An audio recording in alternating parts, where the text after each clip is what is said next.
Hello, this is Christian Ochoa with MISO BIM. This tutorial topic is detail and model lines. This course is considered beginner level.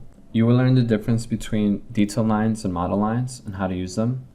To draw a detail line, type the shortcut DL or select the detail line icon under the annotation tab above the detail panel.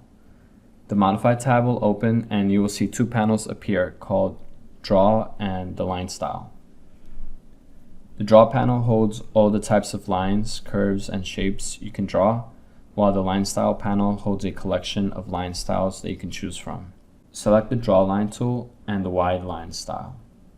To draw your line, select the start point by left clicking once somewhere in the drawing area and select the end point by left clicking again. Notice on the options bar the chain command is checked. This lets you draw a chain of lines without having to repeatedly enter the command. To end the command, press escape twice or select the modify icon. Detail lines are view specific. This means that they are only visible in the view that they are drawn in. If you open another view such as level 2 or a 3D view, you will not see the line you just drew. They can be placed in any view except a 3D view, so in essence they exist only as 2D lines. Detail lines are great for creating detail drawings, but try not to use them too much on project views unless it's necessary. To draw a model line, type the shortcut LI or go under the Architecture tab above the Model panel and select the Model Line tool.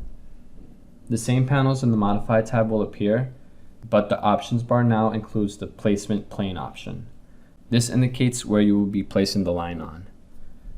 Unlike the detail line, which exists on the drawing area in that specific view, the model line exists in the 3D space of the project and needs to be given a plane to be drawn on. In this example, we only have two planes to pick from, level 1 and level 2. Choose level 1, select the draw line tool, choose the wide line style, and start drawing the model line the same way you drew the detail line. Pick 2 points and press escape to exit the command. Model lines exist in 3D space and are visible in all views of the project. So if you open the level 2 view and a 3D view, you will see the model line you just created. Model lines can be used to represent 3D geometry such as cords or cables. They can also be used as joint lines placed on the work planes of walls, floors, or ceilings. That concludes our beginner course on detail and model lines. Thanks for watching.